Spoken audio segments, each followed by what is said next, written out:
Welcome everyone, welcome back to my channel. And as you might have seen, it was a little bit quiet on my channel, but this is not a bad thing for me personally, since I got my first official programming job now. And as it's very interesting for a lot of self-taught programmers like myself, I wanted to make a short video about what happened and how I got to this job. I mean, it won't be overly complicated or something. It's just I want to share my experiences because it was always very interesting for me to see how this worked. And along this way, I was very lost myself at various occasions. So it was very helpful to have friends who were already working as programmers. So I could ask them for guidance at various instances during my job search, so to speak. And how was my personal programming journey so far? I mean, you have seen quite a few projects of me on my channel, but how did everything start for me? Yeah, maybe it's a little bit weird because I started with a very unknown programming language. It was called Blitz Basic. Maybe I can put a link somewhere in the description or something. I think it's not very active anymore, but it used to be a very good start for me because it was game and mostly game related. I think not so much graphics related, but game related. And so I could start making a few simple game-like things, even if I didn't know what a variable was and how to use them, but nonetheless, it was a start. And I did stuff like this when I was 14, 15, I think. I'm not so sure. I don't remember exactly anymore. And then this big thing when programming finally start to make sense for me was when I got into assembly, x86 assembly, and somehow I got into OS dev, which is a very interesting thing. And but thanks to assembly, I could understand how everything works, how memory works, and what registers are, and how everything works basically. And like I said, this is when it made sense for me how programming works. But when my school education ended, I had a very long break. So I didn't program anything for about 8 years or something afterwards, because somehow I was focused on my studies at university. And I thought it would be more interesting to do something with people. I mean, it's not mutually exclusive, but this is what I thought at the time. And the next step on my programming journey was when I got to the COVID pandemic. I mean, like everyone else. And I was studying philosophy and sociology at the time. And the logics course brought me back to programming because, it definitely shared some similarities, and I thought to myself, maybe this is interesting to do again. And and somehow I came up with this idea of making some strategy-like game. I never finished that game, but I learned quite a lot about OpenGL because as I was previously doing OS stuff in my youth, I want to implement everything myself and I want to understand how everything works. So in general, it feels like my programming experiences are from the bottom to the top. So so I wrote everything in C. And and there's still this video about the Cosmonaut engine, which is also on my channel, but this is from that period of time.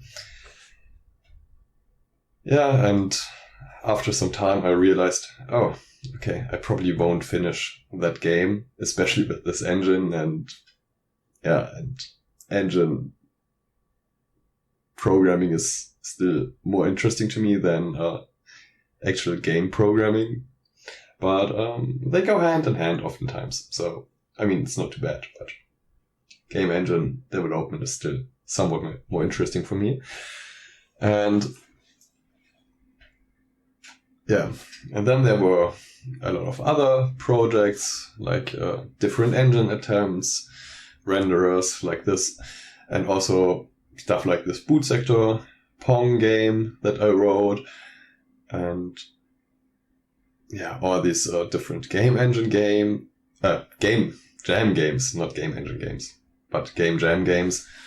And yeah, and after some time I thought, if I'm doing all this programming stuff in my spare time, why not getting paid for it?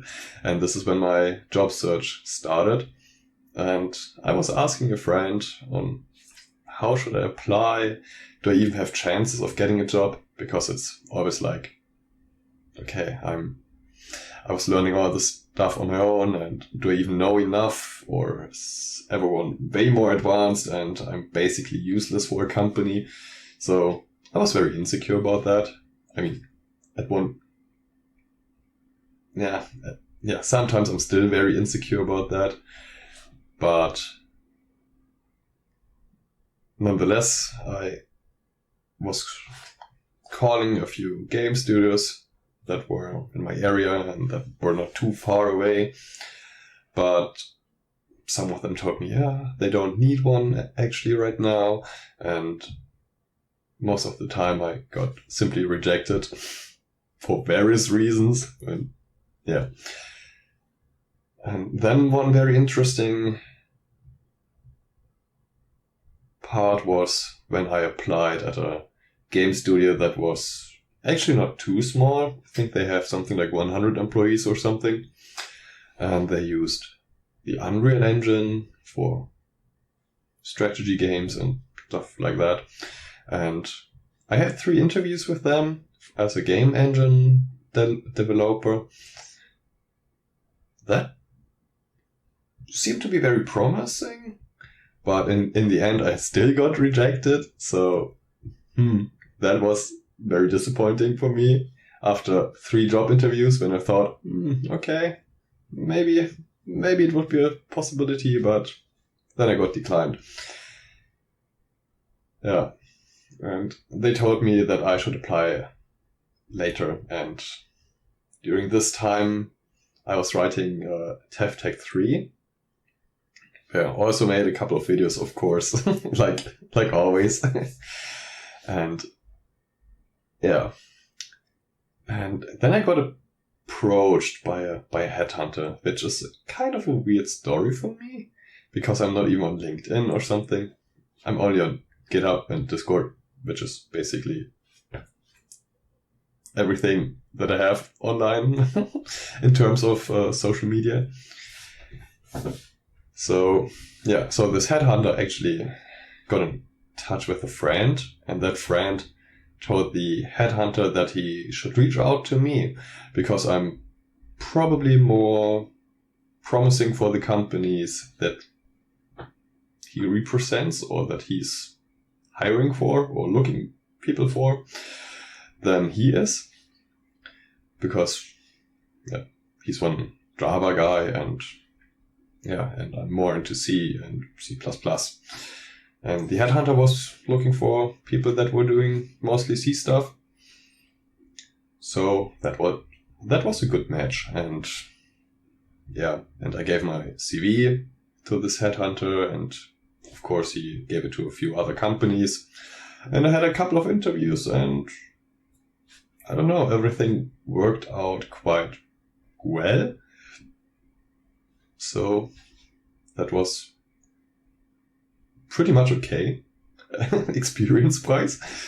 And And of course, I had a couple of job interviews where I also asked people what should I expect with this job interview and what questions might be asked. So I don't know. Yeah, like I said, in various instances, I got quite confused because I didn't know what to expect. And then I got hired by this company that is developing a real-time operating system that's called PikeOS. And the company is called Cisco.